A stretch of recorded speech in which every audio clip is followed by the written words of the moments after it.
সারা দেশ জুড়ে চলছে আন্দোলন। ধর্ষণের ঘটনাকে কেন্দ্র করে হচ্ছে রাজনৈতিক চাপানুতর। সাধারণ মানুষ থেকে ডাক্তার সবার একটাই প্রশ্ন, আমরা যাই কোথায়?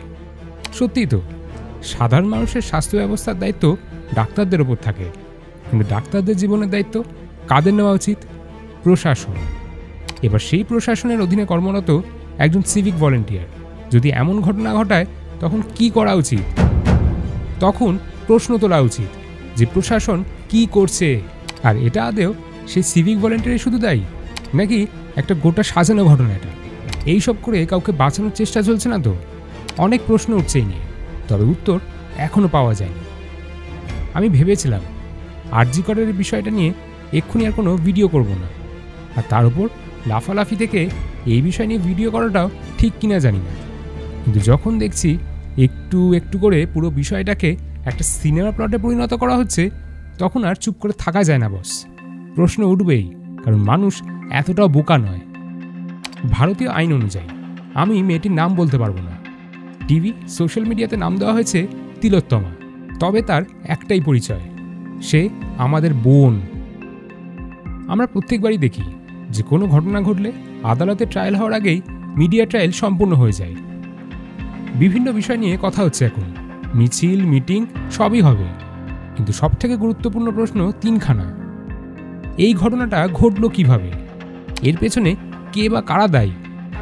এই ধরনের ঘটনাগুলো বন্ধ কবে হবে? আর তিন, যার গেছে মানে সেই মা বাবার, তাদের কি হবে? সেই পরিবারের কি হবে? ঘড়িতে এখন ঠিক বাজে রাত 1:30, তাই এরপরে কোনো তথ্য উঠে আসলে সেটা এই ভিডিওতে না থাকার সম্ভাবনাই বেশি।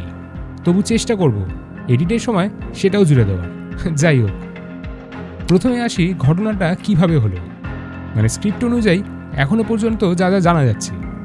স্ক্রিপ্ট কেন বলছি সেটা পরেই বুঝতে পারবে তোমরা। মেয়েটি 36 ঘন্টা ডিউটি করার পর একটি ফুড ডেলিভারি সংস্থার থেকে খাবার আনিয়েছিল, এবং সেটা কিছু জুনিয়রদের সাথে একই টেবিলে খেয়ে সেমিনার হলে চলে যায় সে একটু বিশ্রাম নেওয়ার জন্য। ঘড়িতে তখন রাত 2:30 কি 3টে হবে, কারণ 2:35 নাগাদ একজনের মেসেজে রিপ্লাই দিয়েছিল সে। আর তার ঠিক কিছুক্ষণ পর একজন জুনিয়র ঘড়ি দেখে 3টে নাগাদ সেই সেমিনার হলের বাইরে থেকে দেখে সেই মেয়েটি চাদর মুড়ি দিয়ে ঘুমোচ্ছে। আর এর ঠিক 1 ঘন্টা পর, অর্থাৎ ভোর 4টে নাগাদ, ওই সিভিক ভলেন্টিয়ার সেই সেমিনার হলে ঢুকে এবং তার ঠিক 45 মিনিট পর সেখান থেকে বেরিয়ে আসে সে। সকাল 7টা 7:30 নাগাদ সেই মেয়েটির কোনো সাড়া না পেয়ে দুজন জুনিয়র ডাক্তার সেই সেমিনার হলে গিয়ে দেখে তার নিথর দেহ পড়ে রয়েছে মাটিতে। তৎক্ষণ বাড়িতে ফোন চলে যায় যে মেয়েটি আত্মঘাতী হয়েছে। পুলিশের প্রথমে সেই একই অনুমান করে। তড়িঘড়ি পোস্টমর্টমের জন্য নিয়ে যাওয়ার চেষ্টা করা হয়, কিন্তু সেটা করতে পারেনি পরিবার এবং অন্যান্য ছাত্রদের চাপে। এবার 4 পাতার পোস্টমর্টম রিপোর্ট কি বলছে শুনুন। 1, তাকে প্রথমে ধর্ষণ করা হয়, তারপর 3টে থেকে 6টার মধ্যে তাকে খুন করা হয়েছে। মাথায় বিভিন্ন অংশে আঘাতের চিহ্ন, ঠোঁট গাল কিছুই বাদ রাখেনি, গলায় কামড়ানোর দাগ, থাইরয়েড কার্টিলেজ ভেঙে গিয়েছিল, যৌনাঙ্গে রক্তপাত, আঘাতের চিহ্ন। যৌনাঙ্গের ভেতর থেকে প্রায় 150 গ্রাম তরল নমুনা পেয়েছে তারা, আর তার সাথে সাথে কলার বোন, ডান হাত, বাঁ পা সব জায়গায় আঘাতের চিহ্ন, কোনো কোনো হাড়ও ভেঙে দিয়েছে। ফিরে আসছি আবার স্ক্রিপ্টে। তড়িঘড়ি একজনকে গ্রেফতার করা হলো। তার নাম তোমরা টিভি মিডিয়াতে সারাদিনই শুনতে পাচ্ছ, তাই আলাদা করে এখানে আর বলছি না। তাকেই মূল অভিযুক্ত হিসাবে তুলে ধরা হচ্ছে, কারণ সিসিটিভিতে তাকেই নাকি ওই সময় যেতে দেখা যায় সেমিনার হলের দিকে। ঘড়িতে তখন 4টে বাজে। সে সুস্থ মস্তিষ্কেও ছিল না। সিসিটিভি ফুটেজ দেখে পুলিশ আধিকারিকরা যেটা বলছেন, ওই সিভিক ভলেন্টিয়ার হেডফোন পরে সেমিনার হলে ঢুকেছিল, কিন্তু বেরোনোর সময় তার গলায় সেই হেডফোনটি ছিল না, এবং তার হেডফোনের কিছু অংশ ওই ঘর থেকেই পাওয়া গেছে, আর তার ফোনের সাথেই কানেক্ট করা ছিল।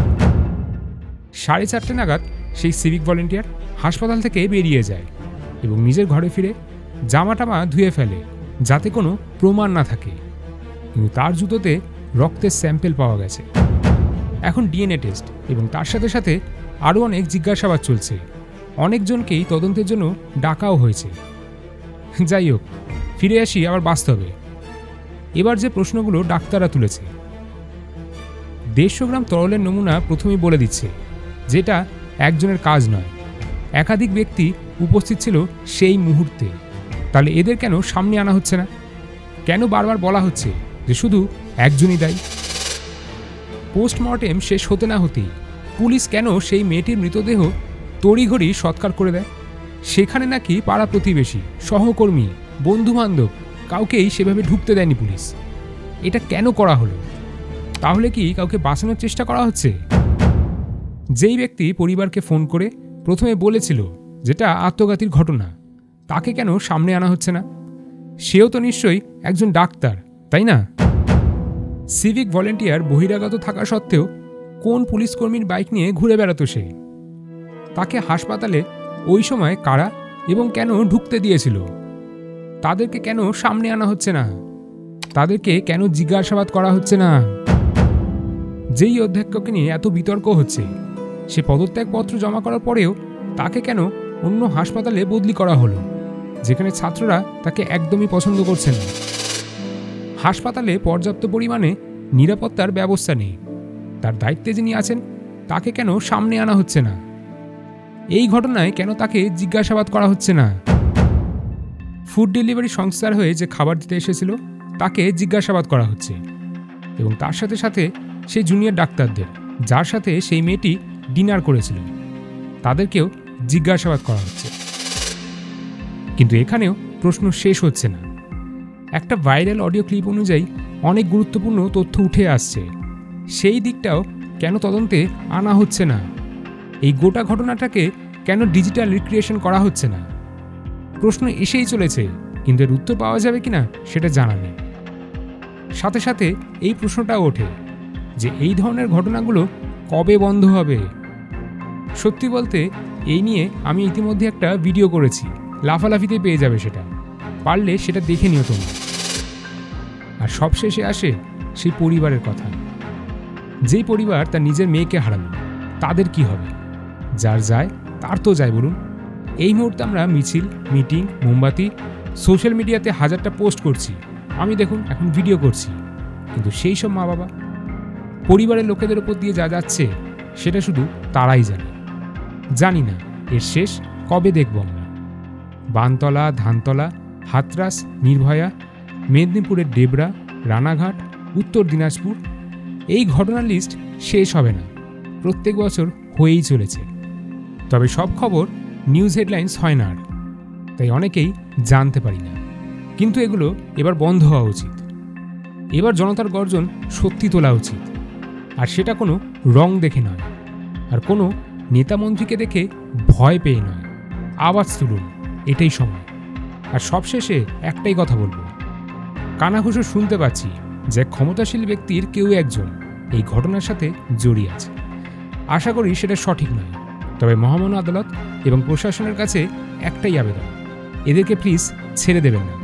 রাজনীতি, দল সব থাকবে, কিন্তু এদেরকে ছেড়ে দিলে আপনার আমার বাড়ির মেয়েরা সুরক্ষিত থাকবে না।